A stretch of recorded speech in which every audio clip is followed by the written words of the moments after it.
கதை கேட்க தயாராயிட்டீங்களா? Are you all ready to listen to a story? இன்றைக்கான வேதவசனத்தையும் கதையும் பார்ப்போமா? Shall we see today's Bible verse and a story? அன்புதான் எப்பயுமே பிரதானம்.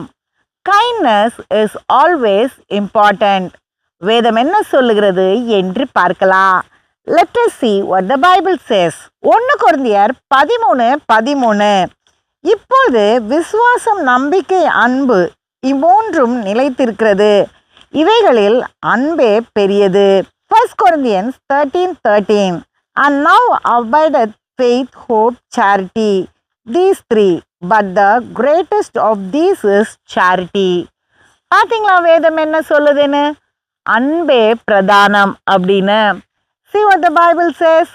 Charity is of the highest virtue. Charity means love, kindness. மற்றவங்க கிட்ட நம்ம அன்போட நடந்துக்கணும். We have to be kind with others. ஒரு விவசாயிக்கும் அவருடைய மனைவிக்கும் அதிக நாட்களா குழந்தைகள் இல்லை. ரொம்ப கவலையோட இருந்தாங்க. A farmer and his wife did not have children. They were very sad. ஒரு நாள் சாயங்காலமா வயல்ல வேலையை முடிச்சுட்டு அவங்க திரும்பும்போது ஒரு குழந்தை அழுற சத்தம் கேட்டுச்சு. வயல்ல போய் பார்த்தா ஒரு பச்சிளம் குழந்தை படுத்திருந்ததை பார்த்தாங்க. அவங்க அதை வீட்டுக்கு எடுத்துட்டு வந்து தன்னுடைய குழந்தை மாதிரியே வளர்த்தாங்க. One day when they were starting to leave the farm, they heard a sound of a child. They went to the farm again and saw in the field a small baby was there. They took the baby to their house and took care of the child as if it was their child. அந்த பையனும் நல்ல ஒரு பண்பாளனா வளர்ந்தான். அப்பா அம்மாவுக்கு நல்ல உதவி செய்தான். The child was obedient and kind-hearted. He used to help his parents. மற்ற விவசாயிகள் எல்லாம் தங்களுடைய நிலங்களுக்கு அதிக மருந்து போட்டு விளைய வைப்பாங்க. ஆனால் இவன் இயற்கை உரங்களை போட்டு நிறைய விளைச்சலை கொண்டு வருவான். Other farmers used to use pesticides and other medicines for their fields, but he used to use natural medicines and bring more gain. இதனால அந்த ஊரில் இருந்தவங்க எல்லாருக்குமே அவன் மேலே ஒரு பொறாமை, திட்டிக்கிட்டே இருப்பாங்க. So the people of the village were jealous on him. They always used to scold him. ஒரு முறை அதிக விளைச்சல் அவன் வீட்டில் சேர்த்து வச்சிருந்தான். எல்லாருமே அதிகமாக பொறாமப்பட்டாங்க, திட்டிகிட்டு இருந்தாங்க. Once he stored a lot of grains in his house. Everyone were jealous and angry on him. திடீர்னு பஞ்சகாலம் வந்துருச்சு. Suddenly there was famine. நிறைய பேருக்கு சாப்பாடே இல்லை. ஆனால் இவங்க வீட்டில் இருந்தது சாப்பாடு. Many did not have food. But this farmer's family did not lack food. இந்த பையன் என்ன பண்ணானா, இரவு நேரத்தில் எல்லார் வீட்டு முன்னாடியும் போய் சாப்பாடு வச்சுட்டு வருவான் தினமும். This boy used to go and take food and keep in front of everyone's house at night. காலையில் எழுந்து பார்க்கும்போது சாப்பாடு இருக்கும். யார் வச்சான்னு தெரியாது, ஆனால் எல்லாருமே சந்தோஷப்பட்டாங்க. Morning when people saw there used to be food, but they did not know who kept it. Still they will be very happy. ஒரு வயதானவர் மட்டும் இதை கவனிச்சுட்டே இருந்தார். One old man only used to notice this. ஒரு நாள் இவன் வழக்கம் போல் வெளியே வரும்போது இவனை திருடன் அப்படின்னு ஊர் மக்களெல்லாம் சேர்ந்து பிடிச்சி வச்சு நியாய தீர்க்க ஆரம்பிச்சிட்டாங்க. One day night when he came out, people all caught him, said he was a thief and they were taking him to the jury. அப்போது இவன் எவ்வளோ உண்மையை சொன்னான், யாருமே கேட்கல. அந்த வயதானவர் மட்டும்தான் இவனுக்கு பேசுறதுக்காக வந்தார்.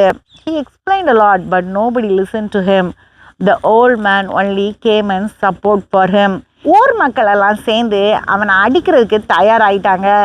The people of the village were ready to hit him.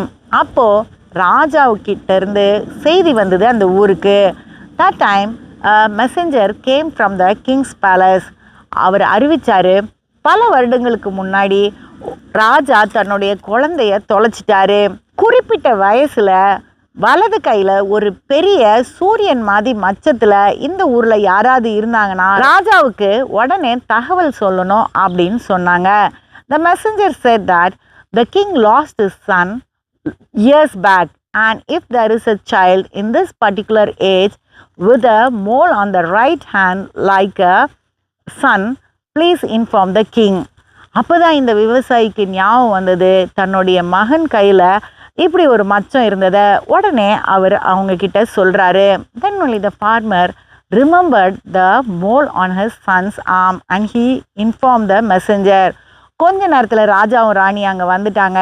அவங்க அந்த பையனை பார்த்த உடனே தங்களுடைய மகன்தான், தொலைஞ்சு போன மகன்தான்னு உறுதி செய்கிறாங்க. A few minutes after that, the king and queen came there. They saw the boy and assured that it was their son whom they lost. இப்போ இந்த ஊர்க்காரங்களுக்கெல்லாம் ஒரு பயம். ஐயோ, இது ராஜாவோட பையன் ஆயிடுச்சே, நம்ம அடித்தோம் அப்படின்னா இந்த ஊரையே அவங்க அழிச்சிட போகிறாங்க அப்படின்னு. The villagers were scared. This is the prince now and now we are all going to be beheaded. ஆனால் அந்த மகன் அப்படி நடந்துக்கல.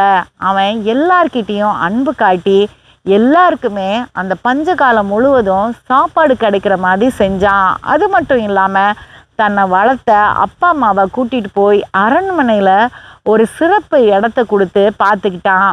But that prince did not do like that.